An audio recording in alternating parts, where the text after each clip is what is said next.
Happy Hump Day and welcome back, everyone, to Brown Bag Bets, powered by BetSperts. We are your daily dose of quick hit handicapping and sports betting picks. Joining me, as always, and from a slightly different room in the same house, Mr. Andy Molitor. Andy, how are things in Atlanta? Did you get some chicken wings last night? No, but there's some chickens or ducks or something running around the yard. Ooh. So no, we just grilled out yesterday, but yeah, beautiful. It's rainy in Atlanta today, indoor day, but I'm excited. I woke up to some tennis. I bet some men's tennis, a little here and there from somebody else.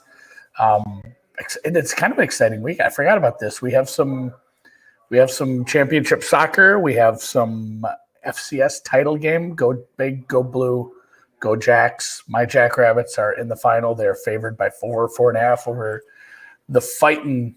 I can't even remember. I think it was Sam Houston that ended up winning. That was a hell of a game. So should be a good weekend of sports as Rome rolls on. Medvedev was a baby this morning.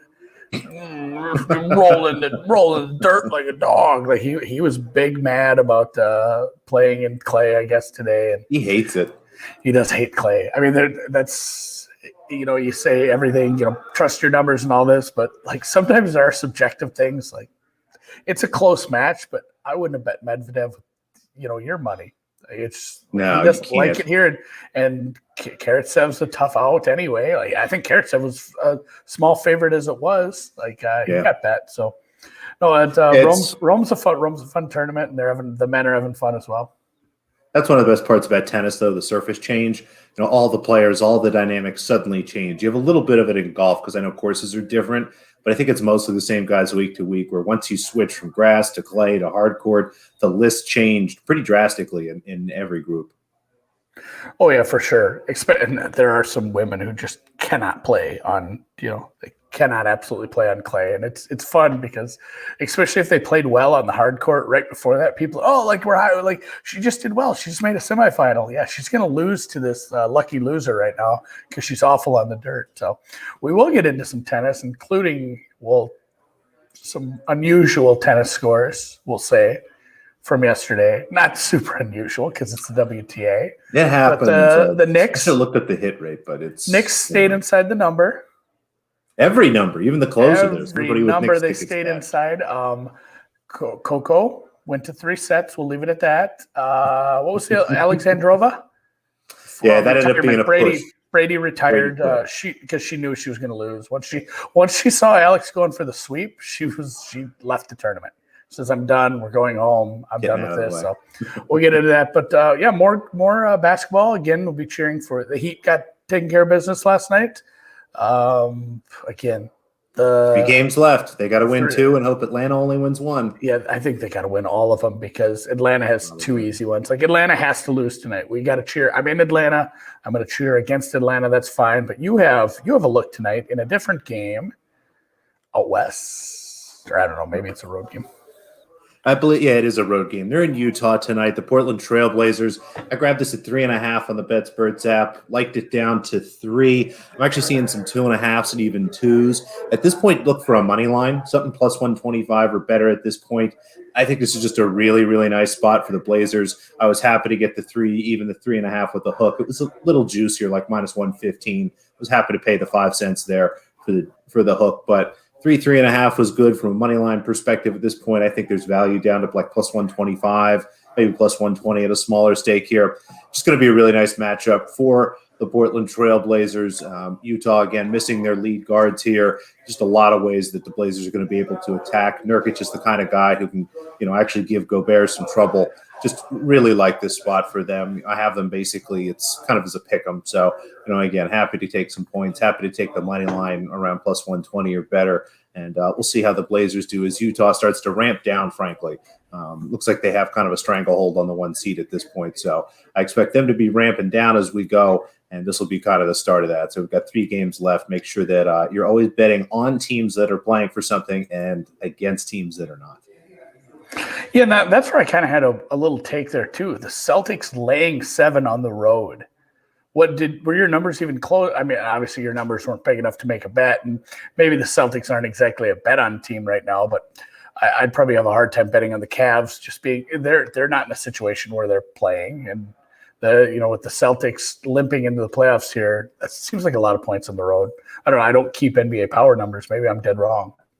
I show a little value on Cleveland here, but as you start to look at the last 10 games and smaller sample size, the number makes more sense. Boston, again, still playing for something, not much really. It looks like they're going to be number 7. I think they have one more win and they lock that in. Maybe this will be it and they shut it down till the play-in scenario, but looks like they're going to be number 7. They can't catch up to the Knicks at this point at 6. So it's been bet down. People have bet Cleveland. But it's hard to bet a team that's actively playing Kevin Love, who's doing things like playing 20 minutes and not shooting, who's passing the ball to the other team on inbounds passes. They're missing Darius Garland, which I think is going to matter in this game with some of the guards that the Celtics still have, even without Jaylen Brown. It's Celtics or pass, and I'm happy to pass. Yeah, I'm fine with that. And somebody said, I want to bet every NFL Week 1 game already. I haven't looked at all the books, but I did just pull up a book. Wasn't there like an 18 Wong teaser out there? Oh, there's I'm not total Wong. I don't know the total rules and the home away stuff, but I think there were 8 games you could either take from 6.5 down or 1.5 up. Yeah, we could take the Texans from plus 1.5 up. The Jaguars are favored in a game in Week 1, which is fun. Wow. We could take the Cardinals on the road at the Titans from 2 to 8. We could, we could do a few things. I like that. Seattle from plus 2.5 up to plus 8.5. You can take the Niners down from 7.5. You could take the Packers up from 2.5, and I believe the Dolphins up from 1.5. And there are some where I think the Rams are 7.5 point favorites. Or initially, they're 7 now. But yeah, there's a ton of lines. College or football lines are out. I think I'll dive into that tomorrow for sure. I'm not playing these early soft openers. I might play. I'm certainly not doing You have to look. You're going to look. But we're going to look. I will get more into it. I took some screenshots. I grabbed some early numbers so I can see if there are some decent moves on some of these. It'll be interesting to see what other people's sentiments on the market are. But yeah, their lines are out. I'm very excited. And really, the Jets didn't end up with the worst schedule to start out. They did end up with 2 road games in the first 3 games, so at the Panthers and at Denver. So I don't love the Jets. I think I am going back to the other day, I am going to hold off on Wilson for now. But maybe after the Denver game. I'm giddy that there's NFL lines out. Soon we'll have more. And yeah, I mean, that's the thing too. Like somebody says Green Bay, a dog, and like, who knows what that line looks like. They had to hang a line on Green Bay. They didn't have to. God bless them, they did. But having a line out on Green Bay, not knowing if it's going to be like Jordan Love versus like the tight end Mason from Hill? New Orleans, there's going to be some weird, there's going to be some weird Week 1 stuff. So it'll be really interesting. And here's a good point too, if you want to talk about Wilson. Sam Lipscomb says people are going to lock in Trevor Rookie of the Year after he throws for 500 yards against Houston. Yeah, he might have a pretty good Week 1. That's another reason I'm probably going to stay off Wilson there. And yeah, there's a couple totals where I'm very interested in the under right off the first look. Again, I will probably touch on some of that when we get into tomorrow because I've been in meetings. I haven't had a lot of time to look at these, but I saw my heart rate got up. I'm very excited. I'm pumped to get into the NFL. I wish it's tough to get Andy to do anything today, folks. Yeah, we'll probably get it. We'll probably do a deep dive next week where we really get into some more NFL. Tonight is Paspiversary, as mentioned on the deep dive. So Captain Jack will be joining us to, do another reset. It's funny, and I'll mention this again tonight for anyone who doesn't watch the show this morning, but I sat down this morning with my coffee and I listened to like the first 20 minutes of last year's, and it's a depressing fucking listen. because it was May of last year, and I mean there was one quote, I should almost go clip this.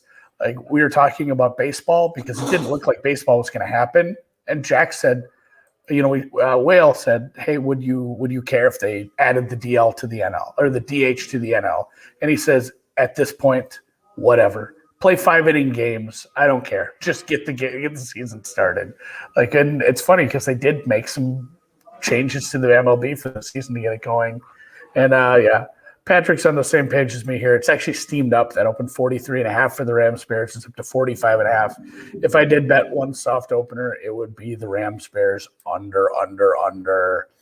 But for now, just a little more golf before I'll have some time this afternoon. I'm going to get a little deeper into this. I'll have all my outrights. The internet here, I don't know how my video looks. The internet here is not good enough to stream. You're doing okay. Yeah, like we looked into it. There's no chance. So we had to scrap around the green last night, or approaching green.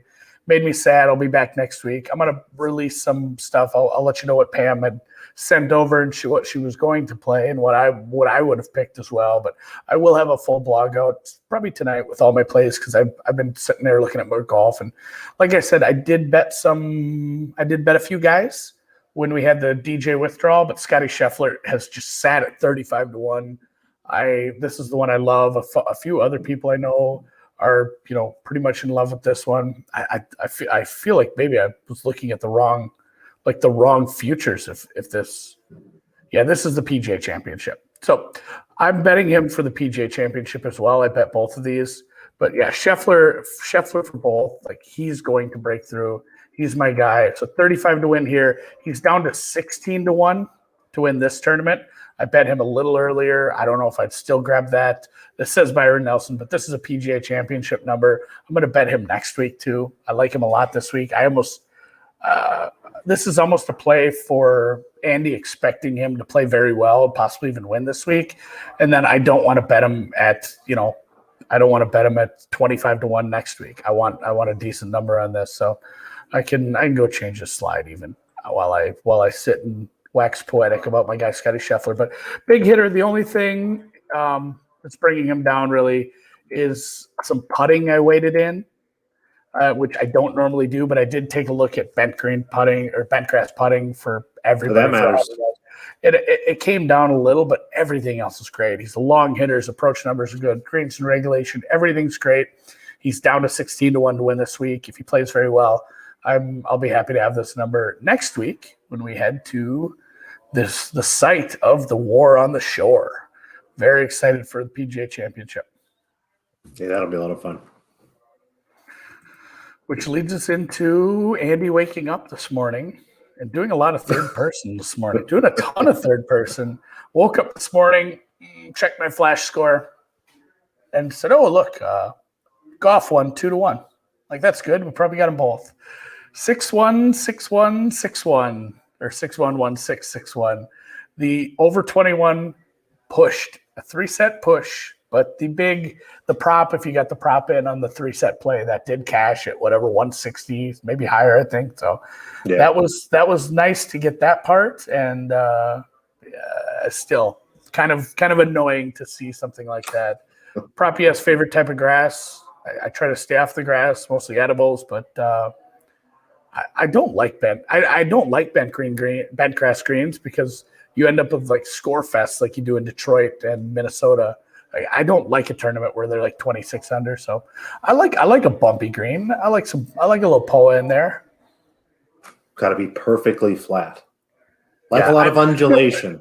But I don't want to be missing putts because some weird blade of grass is doing something it's not supposed to be doing. If I'm playing, I want bent grass, but for watching, I'd rather have tough greens. Let's go back to it. The Goff over was painful. I talked about getting 21 at -120. I did mention some 21.5 at a cheap price. So hopefully you paid for the half game there. It's a really impactful half game, especially in women's tennis, where it's just a lot of combinations. We'll go through one of these days. I'll put together those numbers and we can talk through them. But we did get the over 2.5 set. So even if you got schnooked on the 21.5, it was hopefully just a small loss there. And the good news is, Andy, as you mentioned, she won. So we get to do it all over again. She's playing Aryna Sabalenka here. I was able to grab over 20, kind of in the ranges that we're looking for here. Over 20, honestly, that's a -125 looks good to me. Over 21, standard juice -115 looks okay. I'm sorry, 20.5. So 20, we'll play that to -125. 20.5, let's go for like -115. And then 21, -110 is probably okay, but I would hope for -105 or something at this point, just to kind of give you a range. I think you'll probably see 20.5 at this point. It started to move a little bit. The over 2.5 sets at +180. Again, I'd play this down to like plus 155, plus 160. So I think this number should still be out there. But again, if it's on the move, that's kind of what we're looking for. Sabalenka, before there were Goff overs, there were Sabalenka overs. Yes, she's been incredible. And, I'm happy to get the 20 here. That's part of the reason I like it, because Sabalenka could just, we could have a 7-5, 7-6, and then a 6-2 kind of thing here from Sabalenka. She has just been incredible, but she should be running into some fatigue at this point. She made the previous 2 finals and, played yesterday. So, I'm sorry, she hasn't played yet. I think this is her first match in this tournament. But either way, should be running into some fatigue here, and I think we'll see a long match. I think Goff can definitely take a set here. So happy to stack up some overs here one more time, Andy. Yeah, I'm in. I do these. I can never say no to this. I'm in, and hopefully this is one I could actually maybe pay attention to.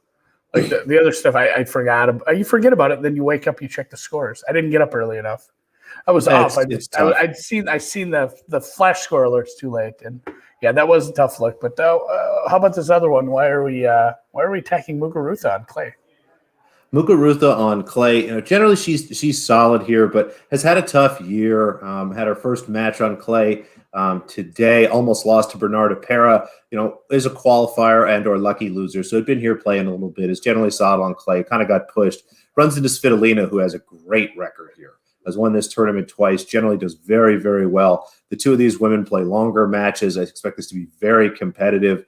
Looking at their head-to-head history, I was glad to get the cheap 21 here, or the 21 at Standard Juice. Drawing the line right there. I wouldn't play this 21.5 or anything like that. Let's stick with 21, minus 110, minus 115. Because their head-to-head does have some shorter matches, but I'm kind of throwing those out. A lot of them are older matches. A lot of them are on different surfaces. And then over 2.5 sets plus 150. Again, that's pretty close to where I'd play it. Plus 145 is okay. Anything less, a little bit of a smaller stick. And again, with all these, I'm going a full unit on the totals and half a unit on the sets there. So that's how we're stacking it up. But expect, again, a very competitive match here. I think at the very least we see 2 long sets, hopefully 3. Yeah, I'm in. I ride. I'm ready for tennis overs. I don't have much. I'll look for some baseball tonight, but baseball's been weird. Basketball is nearly unbettable. God bless your heart for doing that. 3 games left. I can't wait. Yeah, I'm excited. Very excited for the playoffs. Hopefully, I think again, deep dive. We'll do some playoff basketball stuff. We'll probably get some guests on here, talk playoff basketball. It'll be NBA playoffs heavy for the next month because I even enjoy that, and how I feel about NBA. So I'm excited for that. Which leads good us when to you're excited. Something we talked about yesterday was the Coach of the Year market. We couldn't find it as many places as I thought. PointsBet had it up, and it's sitting at a pretty nasty hold as a market like this is. But I mean, there was a time when it was just Quinn Snyder's winning this.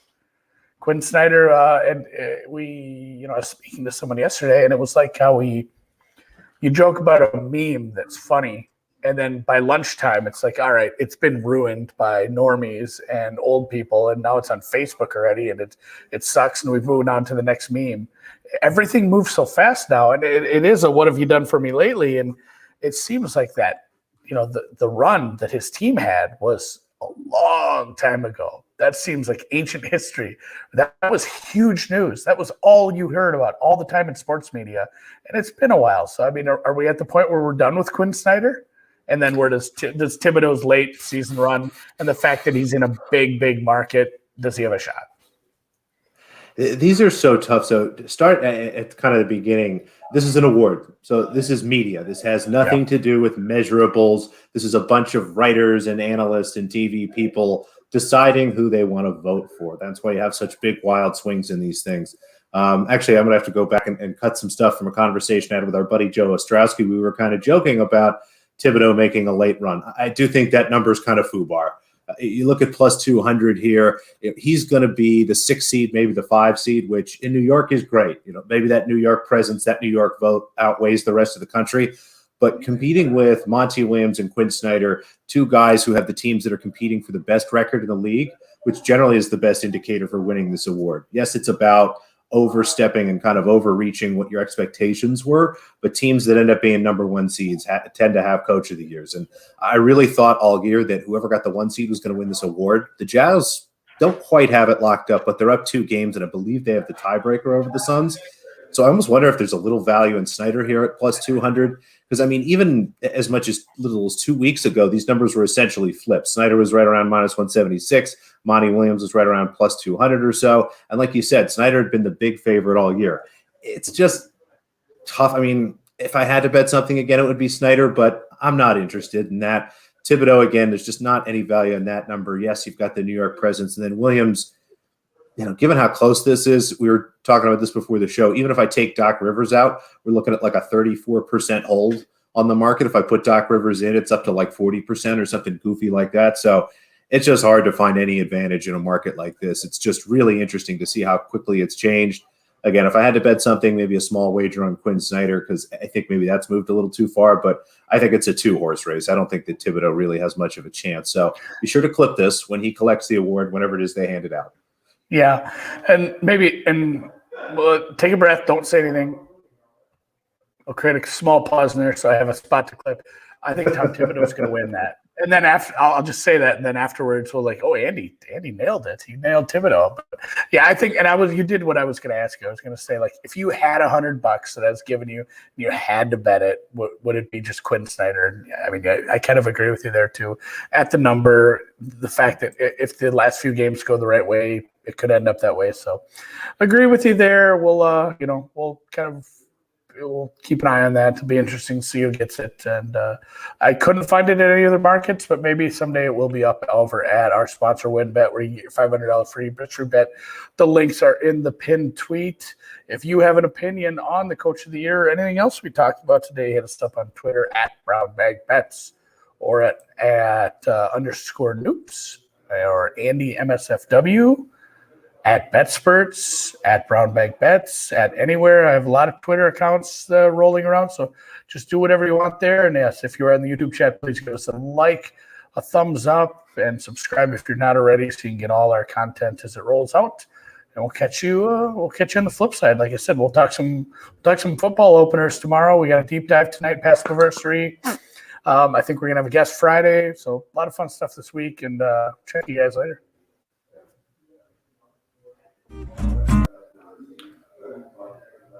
I thought I hit it. You did. I could hear it. I hit it twice.